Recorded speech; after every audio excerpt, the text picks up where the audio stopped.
Peter Thiel co-founded PayPal. He was one of the very first investors in Facebook.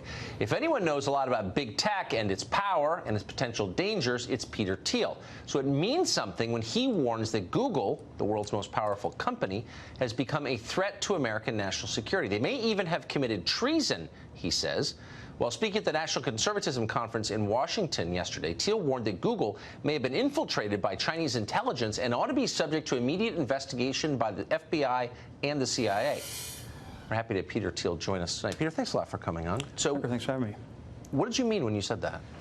Well, it was just in the form of a set of questions I asked where, artificial intelligence is something people talk about nonstop in Silicon Valley, but they almost never talk about its dual use. If it's real, if this is a real thing, it obviously can also be used by the military. It'll be weaponized in all sorts of ways, and it's an important national security question as to who has it. There's this very peculiar background where Google is working with the Chinese communist government and not with the U.S. military. So the Project Maven decision was a decision not to work with AI with the U.S. military, but they're working with the communist Chinese. And so the question is, from the outside is just what in the world is going on there? And I sort of suggested a few different possibilities, but I think it's been they've described it as a Manhattan Project for AI. And so if you go around broadcasting that you're building the Manhattan Project for AI, I would think this naturally would draw the attention of foreign intelligence agencies.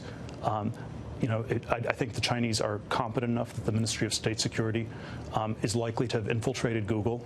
And then I think the Google management has sort of a decision of either letting the software go out the front door or figuring it'll get stolen anyway and go out the back door. When you say you believe that Chinese state security is likely to have infiltrated Google, what does that well, mean? If you say you're building a Manhattan Project for AI, don't you think that would attract the interest of foreign intelligence agencies? Yes. This is just hidden in plain sight, and then they are. Well, I think there are sort of all these ways that Chinese nationals are engaged in espionage in the U.S. It's I'm not even. It's understandable that China is doing that. They see themselves in a very serious competition with the U.S. But we're not particularly on our guard about it. And if you have sort of a series of super futuristic tech projects that you broadcast the whole world, it's at least a suspicion. And then the weird fact that's indisputable is that Google is working with communist China, but not with the U.S. military on its breakthrough AI technology. Well, that's the question. I mean, I think one explanation is they figure they have to because if they don't give it to them through the front door, it'll get stolen through the back door. So first answer is they have to, and then I think of course there's probably a broad base of Google employees that are ideologically super left-wing, sort of woke, and think that China's better than the U.S. or that the U.S. is worse than China. It's more anti-American than anything.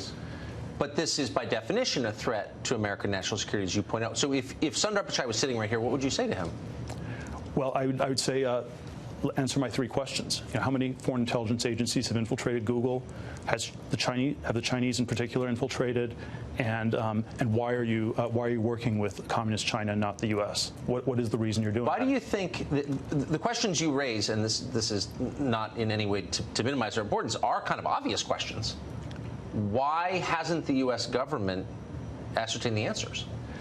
Well, it's possible that there are people in the U.S. government looking into it and they haven't told us. But yeah, I think the FBI and CIA would be the natural places to look into it. The FBI would look at it from the domestic side.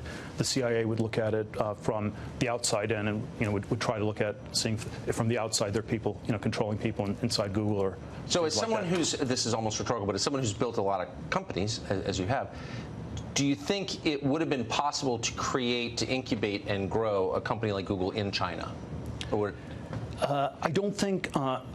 I think the U.S. is still better at innovation and at starting things, but it certainly can be copied and replicated. Right. And something like this is true of all the breakthrough technologies we have. Most of them are still originating and developing in the West, but they don't give us much of an advantage if they get transferred, in a matter of a few years, if not a matter of months. So I have to ask you, I assume you're watching the Democratic primaries unfold. Who's the most impressive candidate in that race, do you think? Well, I'm most scared by Elizabeth Warren. I think she's the one who's actually talking about the economy, which is the only thing that I think the thing that I think matters by far the most. Yes. And then I think almost all the others are equally unimpressive in the sense that it's all identity politics of one flavor or another. And I wouldn't want to rank how unimpressive they are, since that would you'd be forcing me to rank the different identities and which one's more privileged and more special, and that would be a dangerous thing to get into. It's hard to know. But I think Elizabeth Warren's the dangerous one. That's right. Peter Thiel, it's great to see you. Thank you. Thanks.